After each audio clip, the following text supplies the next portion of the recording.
ಕೃಷ್ಣ ಬೈರೇಗೌಡರು ಸರ್ಗೆ ನಾನು ಮನವಿ ಮಾಡ್ಕೊಂತೀನಿ. ಏನು ಫುಟ್ಪಾತ್ ಮೇಲೆ ಇವತ್ತು ವ್ಯಾಪಾರ ಮಾಡ್ತಿದ್ದಾರೆ ಅಂತವರಿಗೆ ನೀವು ತೆರವು ಮಾಡ್ತಿದ್ದೀರಾ, ಇದನ್ನ ಆಲ್ಟರ್ನೇಟಿವ್ ಒಂದು ರೆಮಿಡಿ ತಗೊಂಬನ್ನಿ. ಯಾಕೆಂದ್ರೆ ಅವರಿಗೆ ವಿತೌಟ್ ಸೊಲ್ಯೂಷನ್ಸ್ ನೀವು ಏಕಾಏಕಿ ನೀವು ಅವ್ರನ್ನ ತೆರವುಗೊಳಿಸೋದು ತುಂಬಾ ಇದು ಒಂಥರ ಘೋರ ಅನ್ಯಾಯ.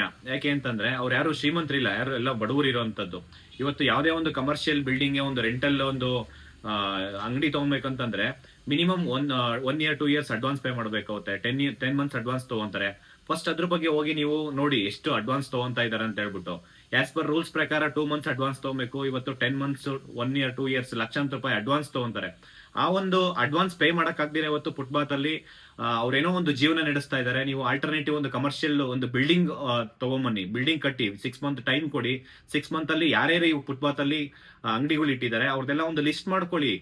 ಆ ಒಂದು ಏರಿಯಾದಲ್ಲಿ ಒಂದು ದೊಡ್ಡದೊಂದು ಕಮರ್ಷಿಯಲ್ ಬಿಲ್ಡಿಂಗ್ ಕಟ್ಟಿ ಅದರಲ್ಲಿ ಒಂದೊಂದು ಶಾಪ್ಸ್ ಅನ್ನ ಅಲೋಕೇಟ್ ಮಾಡಿ, ಆಮೇಲೆ ನೀವು ಅದನ್ನ ತೆರವುಗೊಳಿಸಿ. ಏಕಾಏಕಿ ನೀವು ಹೊತ್ತು ಪಾಪ ಅವ್ರದ್ದು ಜೀವನನೇ ಅದ್ರ ಮೇಲೆ ನಿಂತಿದೆ ಅಂತದ್ದು ನೀವು ಏಕಾಏಕಿ ಎಲ್ಲಾರನ್ನೂ ಹೋಗಿ ತೆರವುಗೊಳಿಸೋದು ಇದು ಘೋರ ಅನ್ಯಾಯ.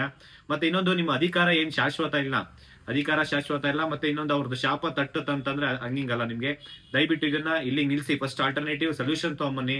ಇವತ್ತು ಎಷ್ಟೋ ರಸ್ತೆ ಗುಂಡಿಗಳ ಇಂದ ಎಷ್ಟೋ ಜನ ಆಕ್ಸಿಡೆಂಟ್ ಆಗಿ ಸಾಯ್ತಾ ಇದಾರೆ. ಅದ್ರ ಬಗ್ಗೆ ನೋಡಿ, ರಸ್ತೆ ಗುಂಡಿ ಮುಚ್ಚಿ.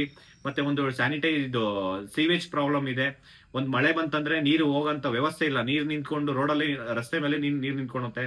ಎಷ್ಟು ಮರಗಳು ಬೀಳ್ತಾ ಇದೆ ಇವತ್ತು. ಫಾರೆಸ್ಟ್ ಡಿಪಾರ್ಟ್ಮೆಂಟ್ ಹೇಳಿ ಕರೆಕ್ಟ್ ಆಗಿರೋ ಒಂದು ಕ್ವಾಲಿಟಿ ಟ್ರೀಸ್ ನ ಇಡೋದಕ್ಕೆ. ಯಾಕೆಂದ್ರೆ ಇಲ್ಲಿ ಕ್ವಾಲಿಟಿ ಮರಗಳನ್ನೇ ಇಡ್ತಾ ಇಲ್ಲ ಅವರು, ಗಿಡಗಳನ್ನ ಇಡ್ತಾ ಇಲ್ಲ. ಆ ಮರಗಳು ದೊಡ್ಡದಾಗಕ್ ಮುಂಚೆ ಒಂದ್ ಜೋರ ಗಾಳಿ ಬಂತಂದ್ರೆ ಬೀಳೋಂತ ವ್ಯವಸ್ಥೆ ಇದೆ. ಯಾಕೆಂದ್ರೆ ಅಲ್ಲಿ ತುಂಬಾ ಕರಪ್ಷನ್ ಆಗ್ತಾ ಇದೆ. ಅದ್ರ ಬಗ್ಗೆ ಮಾತಾಡಿ. ನೀವು ಬರೀ ನೀವೇನಪ್ಪಾ ಅಂತಂದ್ರೆ ಇವು ಬಡವ್ರ ಮೇಲೆ ಏನು ನೀವು ಇದಾಗ್ತಾ ಇದ್ರ, ಬಡವ್ರ ಮೇಲೆ ಏನ್ ದೌರ್ಜನ್ಯ ಮಾಡ್ತಾ ಇದ್ರ, ಇದನ್ನ ಫಸ್ಟ್ ನಿಲ್ಸಿ. ಯಾಕೆಂತಂದ್ರೆ ಅವ್ರ ಪರವಾಗಿ ಯಾರು ಇಲ್ಲ ಅಂತ ಅನ್ಕೊಂಬೇಡಿ, ನಾವೆಲ್ಲ ಅವ್ರ ಪರವಾಗಿದೀವಿ.